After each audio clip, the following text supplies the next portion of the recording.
It's 5 a.m. The air is cold, damp, and somewhere, in a muddy trench, a soldier stirs. Not from peace, but from necessity. There's no alarm clock, just the shifting boots of others, the clink of metal cups, and the quiet rustling of canvas packs being opened in the half-light of dawn. The war is very much alive, but for now, this soldier's most immediate thought is food.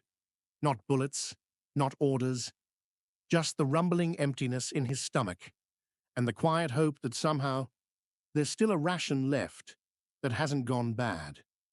Imagine you're there, not as a general or a commander, but as a low-ranking foot soldier in World War II.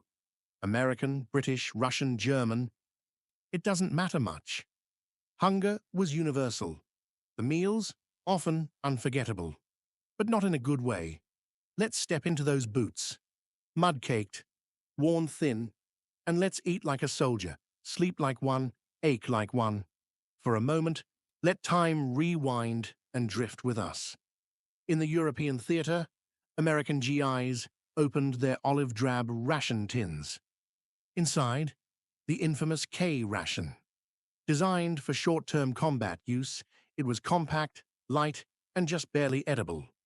Breakfast might include a small tin of chopped ham and eggs, a rubbery, grayish blend that tasted more of metal than meat. Alongside it, dry biscuits, not bread, not soft. These were hard enough to break a tooth if you weren't careful. They softened only slightly when dipped into the bitter, instant coffee powder that came with a folded paper cup and a little cube of sugar. If you were lucky, a tiny piece of fruit bar, sticky, processed, and sweet in a way that briefly reminded you of home. The lunchbox, if you could call it that, was often a mix of cheese and crackers, more dry biscuits, a powdered lemon drink that tasted more like medicine than refreshment, and a few cigarettes.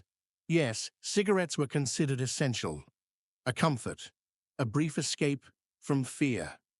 Soldiers traded them, hoarded them, smoked them slowly as if to stretch the moment of calm. Some men skipped their cheese ration just to get an extra smoke.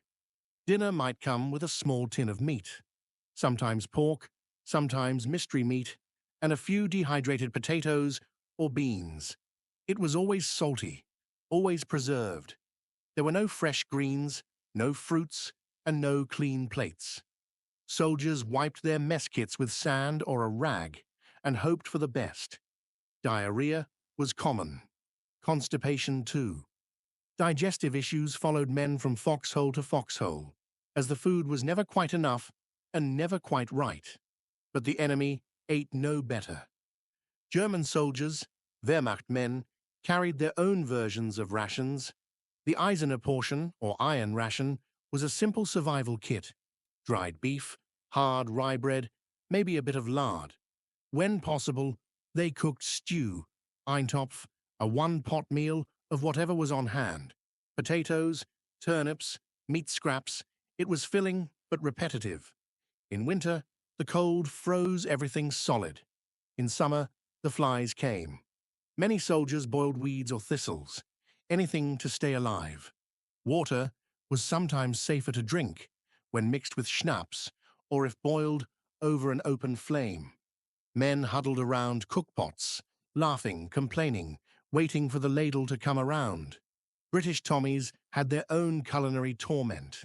Their ration packs often included tins of corned beef, nicknamed bully beef, and biscuits that could outlast the war. Sometimes they came with jam, an orangish smear that turned rock hard in winter, gooey in heat. Tea was included in nearly every kit, and British soldiers brewed it faithfully, even under fire, even in ruins. A hot cup of weak tea, shared among men in the shell of a farmhouse or under the wing of a broken plane, was a reminder that life still had some taste. Then there were the Soviets. Their rations were simple, Spartan, and often non-existent. Soldiers survived on black bread, sometimes a hunk of sallow, cured pig fat, eaten raw. If supplies ran out, they scavenged, peeling bark, boiling roots, even cooking belts made from leather. Hunger in the Red Army was constant, yet they fought on, fueled by desperation and cold resolve. In the Pacific, it was different. American soldiers battled both the Japanese and the elements. C rations were used here, larger than the K ration, but still a challenge. They came in cans marked meat and beans or stew and were opened with a P-38 can opener worn like a necklace. The food was dense, salty, and oily. It attracted flies fast. Men tried to trade for fresh coconuts or fruit from locals. Some units caught fish. Others went weeks without anything fresh. The heat spoiled what little they had. Chocolate melted. Crackers turned to mush. Still, they found ways to laugh, naming their rations after sergeants or joking that each meal was a new kind of punishment. And the Japanese, their food supply collapsed as the war dragged on. Rice and dried fish were the staples early on. But as naval blockades choked supply lines, rations shrank.